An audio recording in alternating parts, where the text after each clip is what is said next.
ఆశ్చర్యకరుడ, ఆలోచనకర్త, మీ బిడ్డలమైనటువంటి మమ్మలను ఈ సంవత్సరంలో ఈ పరిశుద్ధ వారములో నీ సన్నిధిలో ఉండే భాగ్యాన్ని మాకు ఇచ్చినందుకు నీకు వందనాలు. మాతో మాట్లాడండి. యేసు నామములో అడుగుచున్నాము తండ్రి, ఆమేన్.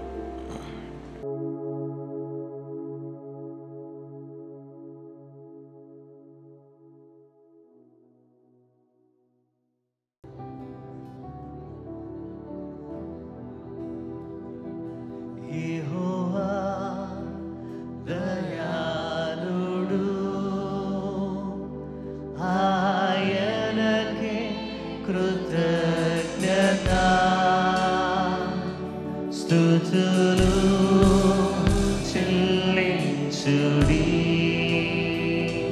స్తుతులు చెల్లించుడి. యెహోవా దయాళుడు, ఆయనకే కృతజ్ఞత. స్తుతులు చెల్లించుడి, స్తుతులు చెల్లించుడి.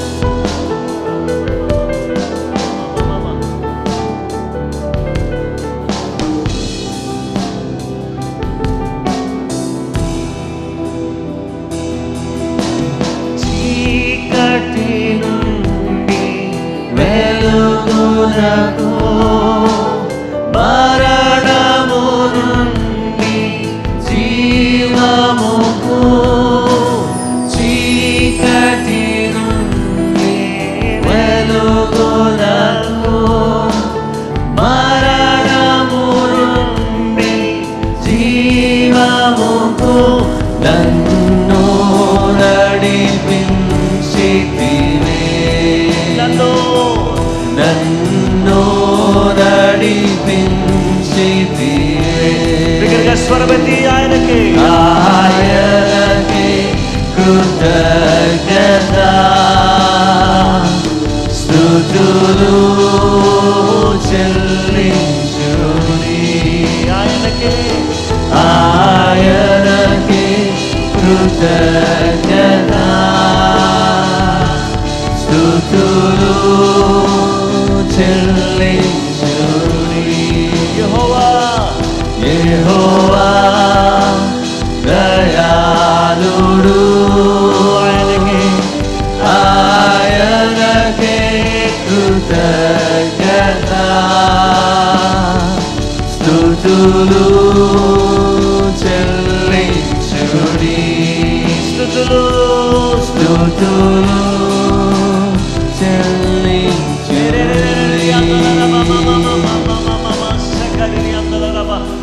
Hallelujah, hallelujah, hallelujah, hallelujah, hallelujah. Thank you, Lord.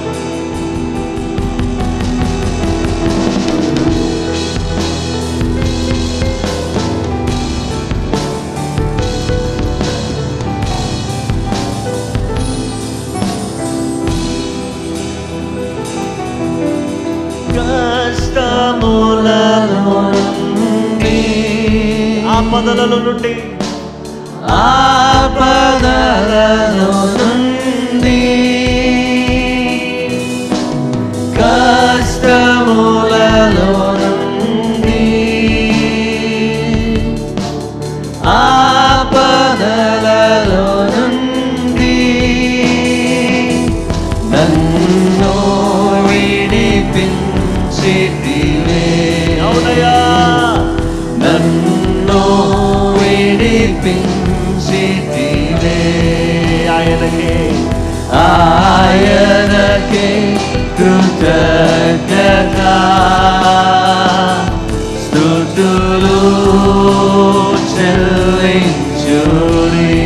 ఆయనకి ఆయనకి కృతజ్ఞత స్తుతులు చెల్లించుడి ఆయనకి కృతజ్ఞత స్తుతులు చెల్లించుడి ఆయనకి కృతజ్ఞత స్తుతులు చెల్లించుడి చేతులెత్తి యేసయ్య స్వరమెత్తి ఆయనకి కృతజ్ఞత స్తుతులు చెల్లించుడి ఆయనకి కృతజ్ఞత స్తుతులు చెల్లించుడి ఆయనకి కృతజ్ఞత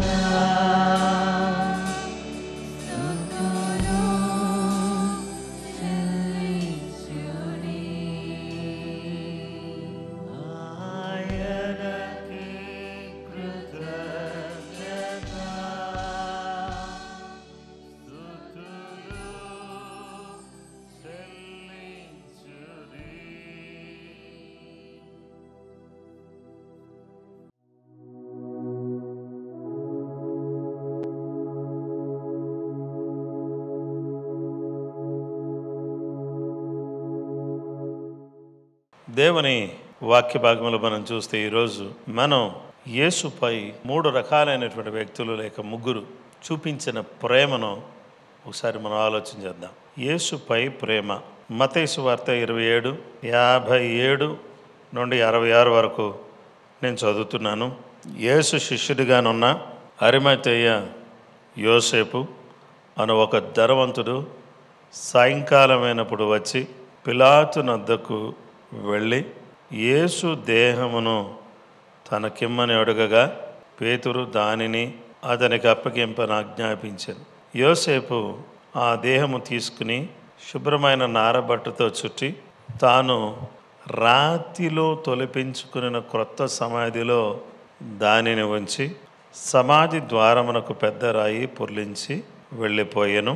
మగ్ధలేని మరియు వేరొక మరియు అక్కడనే సమాధికి ఎదురుగా కూర్చుని ఉండిరి. మరునాడు అనగా సిద్ధపరచు దినమునకు మరుసటి దినమున ప్రధాన యాజకులను పరిసయ్యులను పిలాతునకు కూడి వచ్చి, అయ్యా, ఆ వంచకుడు సజీవుడై ఉండినప్పుడు 3 దినములైన తరువాత నేను లేచిదనని చెప్పినది మాకు జ్ఞాపకమున్నది. కాబట్టి 3వ దినం వరకు సమాధిని భద్రము చేయని ఆజ్ఞాపించుము. వాని శిష్యులు వచ్చి వానిని ఎత్తుకుని పోయి ఆయన మృతులలో నుండి లేచనని ప్రజలతో చెప్పుదురేమో. అప్పుడు మొదటి వంచన కంటే కడపటి వంచన మరీ చెడ్డదయ్యునునని చెప్పిరి.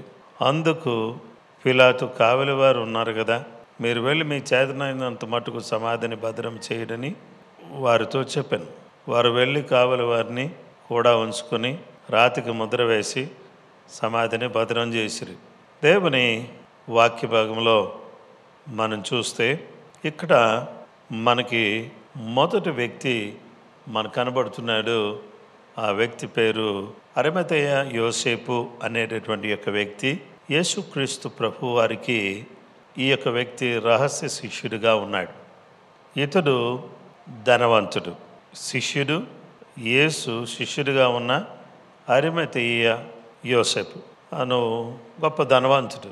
అతడు పిలాతు దగ్గరికి వెళ్ళి, యేసు ప్రభు దేహం నాకు కావాలని శుక్రవారం రోజు ఆ దేహాన్ని అడిగి తీసుకుని దాన్ని తాను తొలిపించుకున్నటువంటి తన సమాధిలో యేసు ప్రభు వారికి సమాధి కార్యక్రమాన్ని ఏర్పాటు చేశాడు.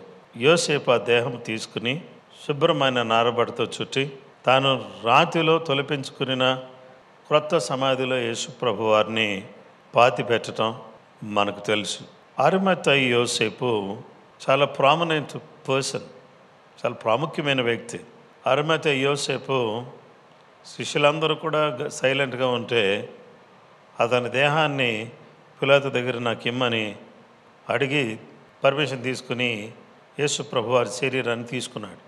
దానికి సకల విధమైన యూదులు సమాధి చేసే ఆచార ప్రకారంగా ఏది తక్కువ కాకుండా చాలా చాలా జాగ్రత్తగా యేసు ప్రభువారి సమాధి నిర్వర్తించబడింది. ఎందుకో తెలుసా? ఈ సమాధి చాలా ప్రాముఖ్యమైంది. సమాధి ఎంత ప్రాముఖ్యమైంది, ఎంత ఇంపార్టెంట్ సమాధి అనేది మనం ఒకసారి అర్థం చేసుకోవాలి.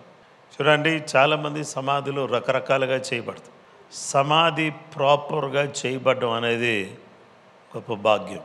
ఎవరిదైనా సమాధి ఒక క్రమమైన ఒక పద్ధతిలో సమాధి చేయబడడం అనేది చాలా ప్రాముఖ్యమైనది. అయితే దేవుని బిడ్డలారా, అత్యంత గౌరవప్రదంగా మర్యాదగా ఈ దేహాన్ని విడిచిపెట్టిన తర్వాత సమాధి చేయబడాలి. ఏదో సమాధి కదా అన్నట్టుగా కాదు, అత్యంత విలువైంది బాడీ. ఈ బాడీలో మనం నివసిస్తున్నాం, మన దేవుడు దీంట్లో నివసిస్తున్నాడు. ఇది దీంట్లో నుంచి మనం ఖాళీ చేసిన తర్వాత దీనికి అంత్యక్రియలు కరెక్ట్గా నిర్వర్తించబడాలి. అలా నిర్వర్తించబడకపోతే అది సరైనటువంటి విధానం కాదు. యేసు ప్రభువారి సమాధిని గురించి కొన్ని మాటలు మీతో చెప్పాలి. యేసు ప్రభువారి సమాధి చేయడానికి ఎవరు పూనుకున్నారు? అరిమతయి యోసేపు పూనుకున్నాడు. అతను యేసు ప్రభు శిష్యుడు. He donated his tomb.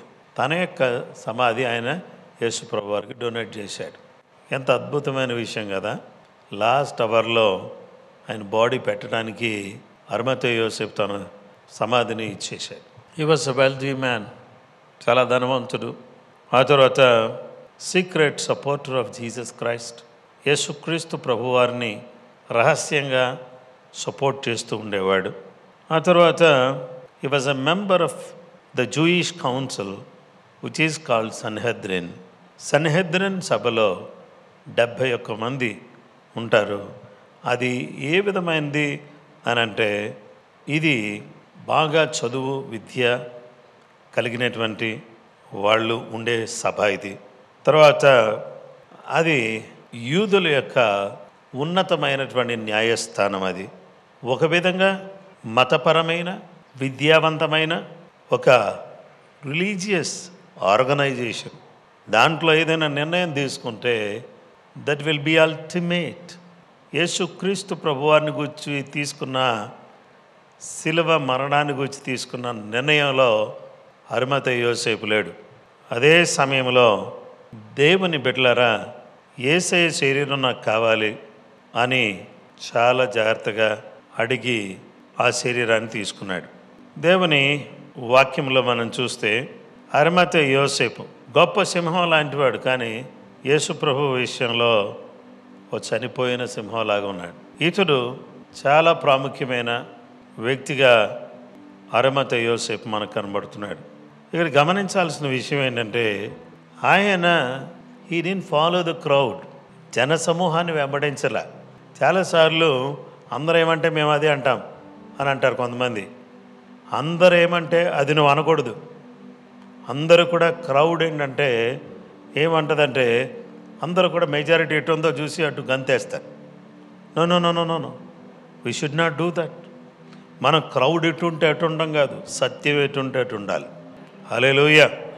Majority of the people ఏదైతే అవాస్తవం వెంట ఉన్నారో దాని వైపు ఉండకూడదు. మనం ఏది సత్యమో దాని వెంట ఉండాలి. మనం యేసు ప్రభుని వెంబడించినటువంటి వాడు అరిమతయి యోసేపు. యేసు ప్రభు వారిని, యేసు ప్రభు శరీరాన్ని ఎంతో గౌరవించినవాడు. అసలు ఆ శరీరాన్ని టచ్ చేయడం, ఆ శరీరం ముట్టడం, ఆ శరీరాన్ని క్లీన్ చేసి ర్యాప్ చేయడం అసలు ఎంత అద్భుతమైన విషయం అది. దేవుని బిడ్డలారా, ఎంత భాగ్యం అది. ఆయన శరీరాన్ని తీసుకుని, నేను అనుకుంటున్నాను సిలువలో తీసుకున్న తర్వాత ఆయన ఇంకా మిగతా కొంతమంది సహోదరులు, నికోదేము కూడా, వీళ్ళందరూ కలిసి మోసుకుని వచ్చి చాలా చక్కగా క్లీన్ చేసి నారబట్టలతో చుట్టి, లెనిన్ క్లాత్తో చుట్టి ఆ బాడీని చాలా చక్కగా ప్రిపేర్ చేసి, దేవుని బిడ్డలారా, ఈ కార్యం కొరకే ఆయన రైట్ పొజిషన్లో ఉన్నాడు అని నేను అనుకుంటున్నాను. He was at the right place, he was in the right position. Right పొజిషన్లో రైట్ ప్లేస్లో ఉండి he acted just as the right time. చూడండి ఎంత రైట్ టైంలో ఈ యాక్టెడ్ పర్ఫెక్ట్లీ. ఈ టైంలో అమ్మో అందరూ కూడా జీసస్ అంటే వ్యతిరేకంగా ఉన్నారు, నేను ఏం చేయలేను ఈ టైంలో అని అనలే. చాలాసార్లు విశ్వాసులమైన మనం కూడా రైట్ టైంలో కొన్ని నిర్ణయాలు తీసుకోవాలి. రాంగ్ టైంలో మనం నిర్ణయం తీసుకుంటే ఏమీ లాభం లేదు. సరైన సమయంలో సరైన నిర్ణయాలు మనం తీసుకోవాలి. యేసయ్య కొరకు ఆ విధంగా చక్కటి నిర్ణయం తీసుకున్న వ్యక్తి అరిమతయి యోసేపు. ఇక రెండో వ్యక్తి నికోదేము, నికోడెమస్.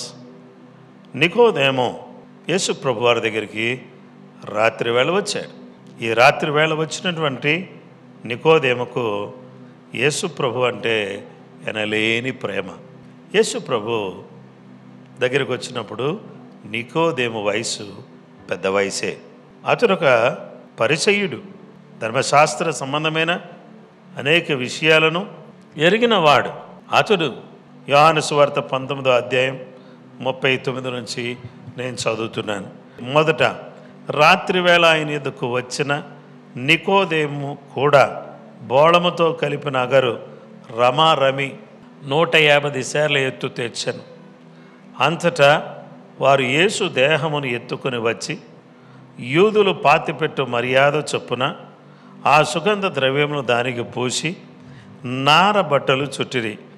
ఆయనను సిలువ వేసిన స్థలములో ఒక తోట ఉండెను. ఆ తోటలో ఎవడనూ ఎప్పుడునూ ఉంచబడని క్రొత్త సమాధి ఒకటి ఉండెను. ఆ సమాధి సమీపములో ఉండెను గనుక ఆ దినము యూదుల సిద్ధపరచు దినమైనందున వారు అందులో యేసును పెట్టిరి. యేసు ప్రభువారికి సకల విధమైనటువంటి మర్యాదలతో అరిమతయి యోసేపు పర్మిషన్ తీసుకున్నాడు.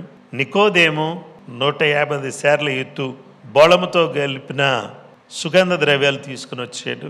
నికోదేము సన్హెద్రిన్ సభలో ఒక ప్రాముఖ్యమైన వ్యక్తి. అయితే ఇలాంటి వ్యక్తి యేసుక్రీస్తు ప్రభువారిని రాత్రి వేళలో దర్శించుకున్నాడు. ఆ ఒక్కసారి యేసయ్యను దర్శించిన కారణం చేత తాను యేసయ్య సమాధి కొరకు ఎంత గొప్ప త్యాగాన్ని చేసి అరిమతయి యోసేపుతో ఇద్దరు కలిసి సమాధి కార్యక్రమాన్ని నిర్వర్తించారు. దేవుని బిడ్డలారా, ఒక విధంగా చూస్తే అత్యంత ఘనంగా ఈ సమాధి నిన్నటి దినాన వాళ్ళు ముగించారు. వాళ్ళు కూడా ఏమనుకుంటున్నారంటే అరిమతయి యోసేపు మనం యేసయ్య మీద మన ప్రేమను మనం వ్యక్తం చేయగలిగాం, దానికంటే మనం ఏం చేయగలం?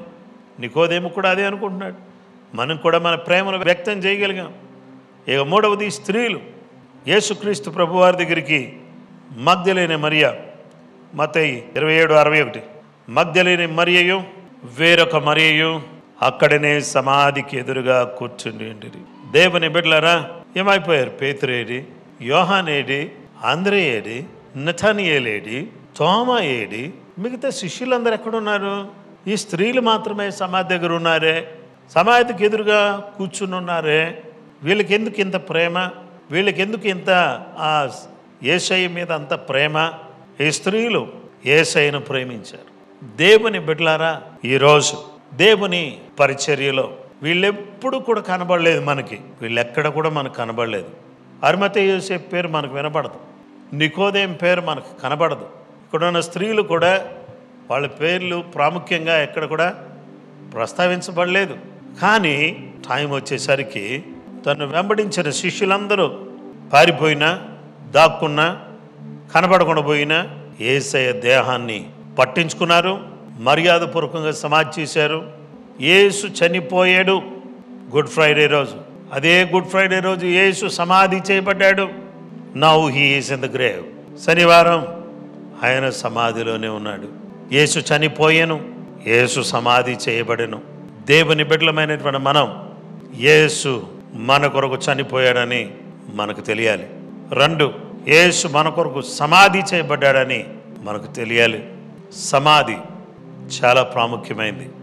ఈ సమాధి ఎంత ప్రాముఖ్యమైంది అని అంటే, యేసుక్రీస్తు ప్రభువారు సమాధి చేయబడడం అనేది ఎంత ప్లాన్డ్గా జరిగింది అంటే, అందరూ కూడా అటువైపు రోమా సైనికులు కానీ పిలాతు కానీ అందరూ కూడా ఈయన సమాధి చేయబడడం తెలుసు. వాళ్ళకి ఆయన చనిపోయాడని తెలుసు, సమాధిలో ఉన్నాడని తెలుసు, సమాధి భద్రం చేయమని వీళ్ళు వెళ్ళి మళ్ళీ సిఫారసు చేసినట్టుగా కూడా ఆయనకి తెలుసు, ముద్ర వేశారని తెలుసు, భద్రపరిచారని తెలుసు. యేసు సమాధిలో ఉన్నాడు. He was in the grave. Yesu సమాధిలో ఉన్నాడు.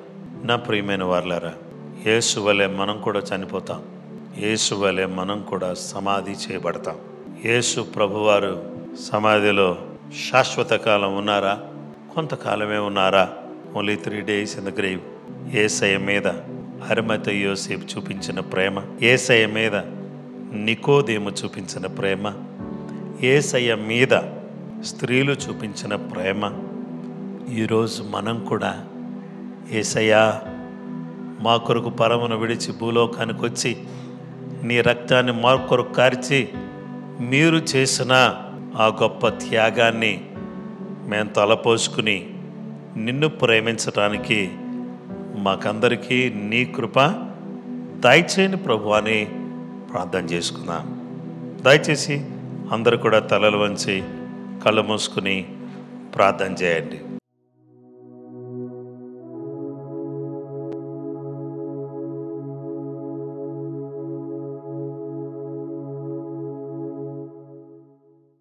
మహాగణుడా, పరిశుద్ధుడా, మా ప్రియ పరలోకపు తండ్రి, ఈ వాక్యం ద్వారా మాతో మాట్లాడి మమ్మల్ని ధైర్యపరిచి నీ మీద మా ప్రేమను పరిపూర్ణంగా వ్యక్తం చేయడానికి కృప ఇచ్చినందుకు కృతజ్ఞతలు చెల్లిస్తున్నాం. నీ బిడ్డలను కాపాడండి దేవా. నిన్ను ప్రేమించి నీ సన్నిధిలో నీ కొరకు ఏదో ఒకటి చేసేవాళ్ళగా మమ్మలను మార్చండి. అరిమతయి యోసేపు తనకున్న పలుకుబడిని ఉపయోగించి నీ శరీరాన్ని తీసుకోగలిగాడు. తనకు తొలిపించుకున్న సమాధిని నీకు ఇవ్వగలిగాడు. మేమునైనా ఏదో ఒకటి మీ కొరకు చేయగలుగుటకు సహాయం చేయి. నీకోదేమో 150 సేర్ల ఎత్తు సుగంధ ద్రవ్యాన్ని ఇవ్వగలిగాడు. స్త్రీలు నీ దగ్గర కూర్చోగలిగాడు. మీ దగ్గర మొర పెట్టడానికి, నీ దగ్గర విజ్ఞాపన చేయడానికి సహాయం చేయండి. ప్రతి హృదయాన్ని నీ వైపు తిప్పండి తండ్రి. ఆసక్తి లేని వ్యక్తులను మీరు పూర్తిగా మార్చి ఆసక్తి గలవారుగా, పట్టుదల గలవారుగా, నిన్ను ప్రేమించేవారుగా, నీ సన్నిధిని ప్రేమించేవారుగా, నిన్ను హత్తుకుని నిన్ను వెంబడించేవారుగా నీ కృప మా అందరికీ దయచేయండి. సర్వోన్నతుడానికి స్తోత్రం. అనారోగ్యంతో సమస్యలతో కొట్టుమిట్టాడుతున్న ప్రతి బిడ్డను మీ పరిశుద్ధ రక్తములో ముద్రించండి ప్రభువా. సహాయం చేయండి, కనికరించు. యేసు నామములో అడుగుచున్నాము తండ్రి. మన పరమ తండ్రి దేవుని ప్రేమ, కుమారుడైన యేసుక్రీస్తు ప్రభు వారి యొక్క కృప, పరిశుద్ధాత్మ దేవుని అన్యోన్య సహవాసము, సమాధానం చేరువన మనకును సకల లోకములో ఉన్న పరిశుద్ధులకు సదా దేవుని కృప తోడ నడిపించును గాక. ఆమేన్.